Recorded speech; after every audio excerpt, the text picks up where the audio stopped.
상한 나의 맘 보시네.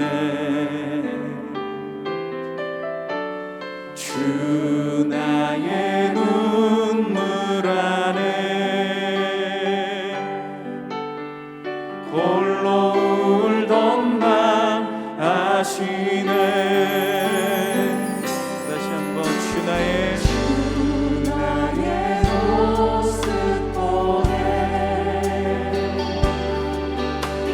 상한 나의 맘 보시네.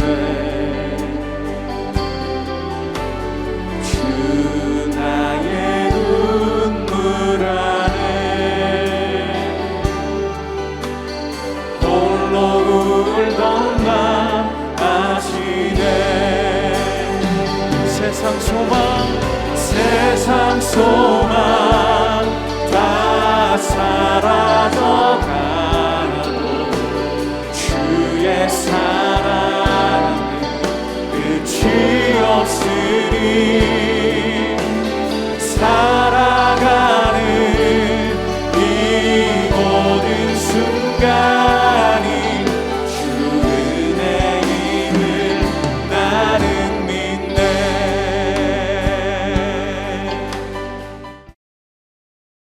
여호와께서 자기의 백성을 크게 번성하게 하사 그의 대적들보다 강하게 하셨으며 또 그 대적들의 마음이 변하게 하여 그의 백성을 미워하게 하시며 그의 종들에게 교활하게 행하게 하셨도다.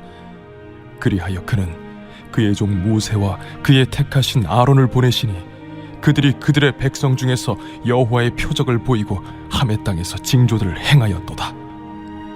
여호와께서 흑암을 보내사 그곳을 어둡게 하셨으나 그들은 그의 말씀을 지키지 아니하였도다.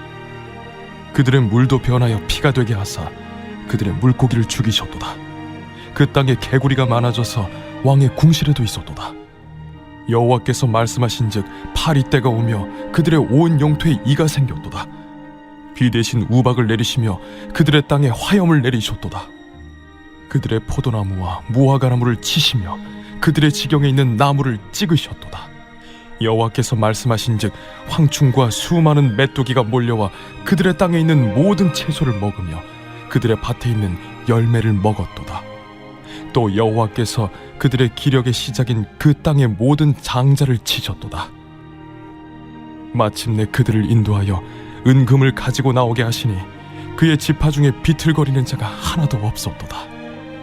그들이 떠날 때에 애굽이 기뻐하였으니 그들이 그들을 두려워함이로다.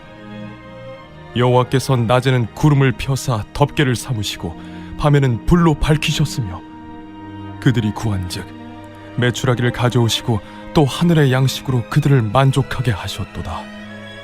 반석을 여신즉 물이 흘러나와 마른 땅에 강같이 흘렀으니 이는 그의 거룩한 말씀과 그의 종 아브라함을 기억하셨음이로다.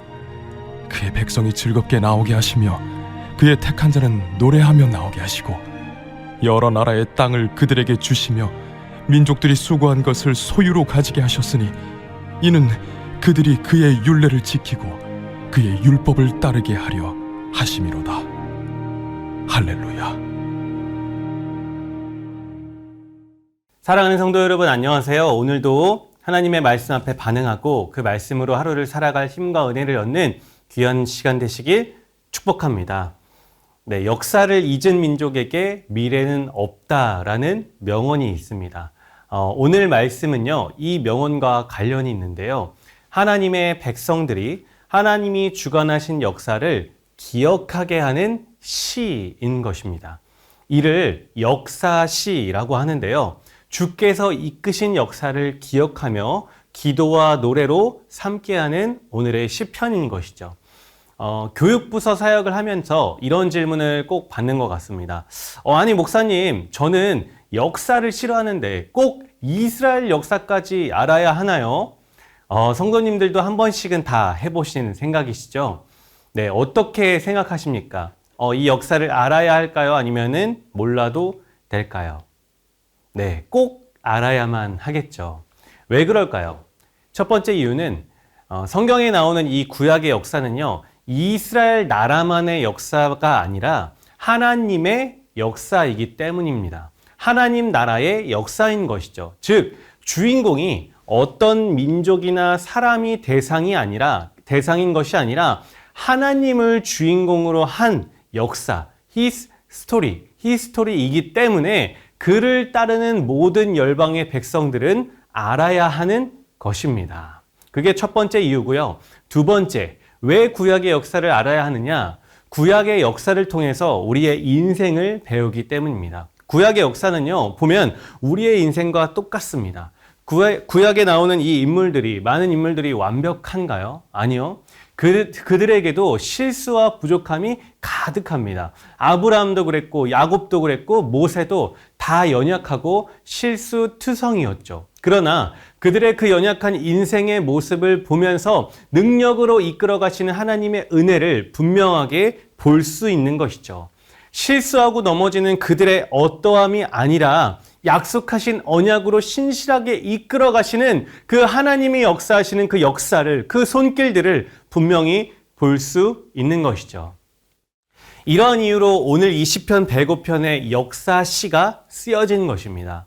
오늘 본문의 앞부분은 창세기의 역사를 요약했고, 오늘 우리가 함께 나누는 이 본문은요, 출애굽기의 역사를 요약했습니다.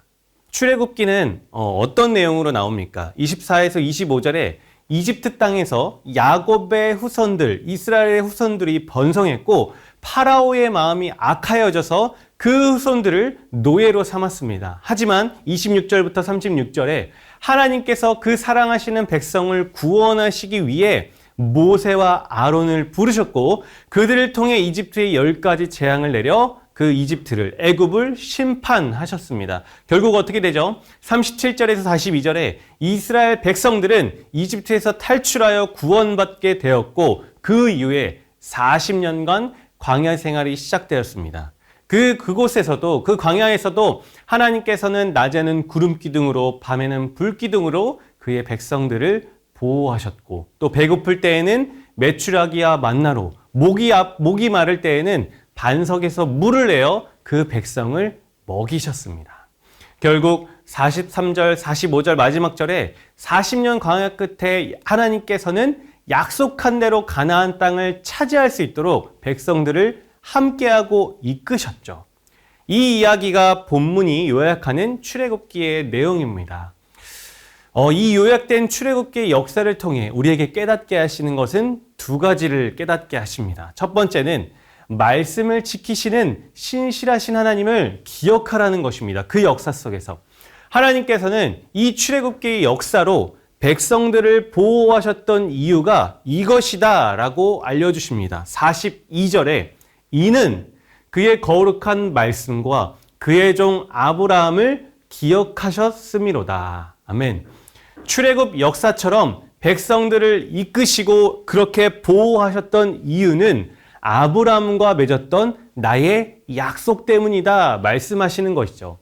백성의 어떠함이나 백성의 연약함이나 완악함이나 또 그들이 자란 그 제사 때문이 아니었죠. 하나님 당신께서 하신 약속, 말씀 때문이었습니다. 말씀하신 것을 지키고자 하시는 신실하심 때문이었죠. 사랑하는 성도 여러분, 우리 하나님은요, 약속하신 것을 기억하시는 하나님이십니다. 또 그 말씀하신 것을 신실하게 지키시는 분이시죠. 이 출애굽기 역사를 통해 말씀하시는 것은요, 내가 나의 약속을 내 백성들에게 이루겠다입니다. 이 출애굽기 역사를 통해서 이스라엘의 조상인 아브라함과 하신 언약을, 그 약속을 얼마나 신실하게 다음 세대에 계속해서 이어지도록 하시는지 하나님은 말씀을 반드시 지키시는 분임을 이 역사를 통해서 분명히 보여주시는 것이죠. 그러니 오늘 하루 우리가 무엇을 붙들어야 하겠습니까? 하루에도 수도 없이, 아주 수도 없이 변하는 내 마음, 내 감정, 내 경험, 혹은 주변 사람들의 도움과 인정입니까? 아니요. 그런 것들은요, 매번 위태롭고 변화되고 그래서 불안합니다. 그러면 우리가 무엇을 의지해야 될까요? 영원히 변함없는 하나님의 신실한 말씀에 의지해야 내 삶이 흔들리지 않는 것이죠. 오늘도 우리는 하나님의 말씀을, 그 언약과 약속을 붙들어야 할 줄 믿습니다. 왜 그럴까요? 동일하게 우리의 현재 삶도, 지금 이 순간도 하나님의 이 언약과 이 역사 때문에, 이 보호하신 약속 때문에 우리가 보호하심을 받고 있기 때문입니다. 이 말씀으로부터 오는 보호하심을 확신할 때 잊지 않고 언약을 기억하는 자들에게 풍성하게 부어주시는 그 은혜를 만끽하는 오늘 하루 되시기를 간절히 축복합니다. 이 출애굽 역사를 통해 깨닫게 하시는 두 번째는요, 약속을 이루어 가시는 하나님만을 우리가 그렇게 잘 따라오기를 바라신다는 겁니다. 45절에 이는 그들이 그의 율례를 지키고 그의 율법을 따르게 하려 하심이로다. 할렐루야. 아멘.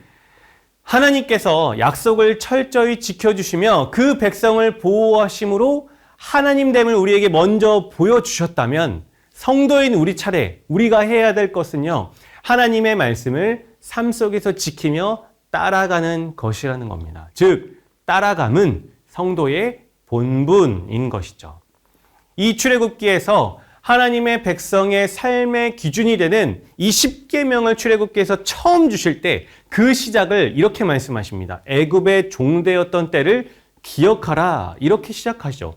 즉, 더 이상 애굽, 즉 세상의 종되었던 가치관대로 살지 말고 그것을 벗어나 내가 너희에게 주는 애굽과 구별되는 통치와 가치관, 구별되는 그 세상이 아닌 거룩한 말씀을 따라야 한다 원하시면서 이 출애굽기의 10계명을 주셨다는 것이죠.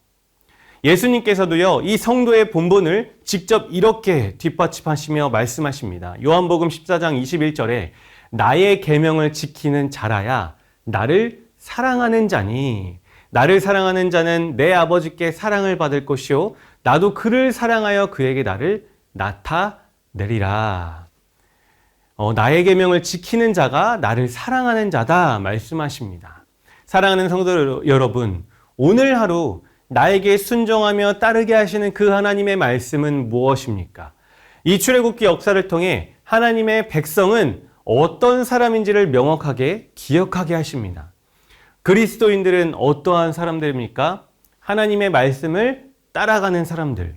내 삶에 있는 이 복과 은혜가 하나님께로부터 왔음을 기억하는 사람들, 그리고 그의 감사하는 마음으로 또 사랑하는 마음으로 말씀을 따라가는 사람들인 줄 믿습니다. 오늘 본문은요, 언약을 기억하시는 신실하신 하나님을 찬양하는 역사시입니다. 역사에 대한 회고는 하나님의 신실하심에 대한 간증입니다. 오늘 본문의 출애굽 역사를 단순히 이스라엘 민족들만의 역사로 보는 것이 아니라 하나님을 주인공으로 한 우리의 역사로 봤듯이 오늘요, 나의 인생도 그렇게 해석해 보시기를 간절히 소망합니다. 역사를 바라보는 관점은요, 객관적이고 중립적이기가 어렵습니다. 왜냐하면 역사를 기록한 사람의 관점이 들어가 있기 때문이죠. 이렇듯 성경도요, 하나님의 관점으로 그 역사들을 바라보고 해석합니다. 동일하게 우리의 인생도요, 그렇게 돼야 합니다. 하나님의 관점으로 해석하고 돌아봐야 하는 것이죠. 오늘 하루 내 삶을 하나님이 어떻게 인도하셨는지 기억해 보시기를 간절히 소망합니다. 어떤 약속의 말씀을 내 삶에 이루어 가셨고 또 어떻게 보호하셨으며 먹이시고 입히셨으며 또 필요할 때마다 예상 못한 은혜로 한순간도 빠짐없이 꽉꽉 채우시며 여기까지 내 삶을 인도하셨는지 그 하나님을 기억하시며 감사하시며 또 발견하는 귀한 하루 되시기를 간절히 축복합니다. 나를 강하게 붙드신 하나님을 발견하며 오늘 하루도 은혜와 소망을 얻는 하루 되시길 간절히 소망합니다. 함께 기도하시겠습니다. 내 인생을 주관하시는 분은 하나님이심을 기억하게 하셔서 하나님의 관점으로 내 삶을 돌아보고 해석하는 지혜와 은혜를 허락하여 주옵소서. 불안한 내 마음과 주변 사람들을 의지하는 것이 아니라 먼저 하나님의 말씀을 의지하는 굳건한 인생 되게 하셔서 말씀을 신실하게 이루시는 하나님의 놀라운 은혜를 경험하게 하옵소서. 오늘 하루 더욱 힘과 지혜 주셔서 하나님을 사랑하는 백성답게 말씀을 따라가고 순종하는 하루 되게 하옵소서.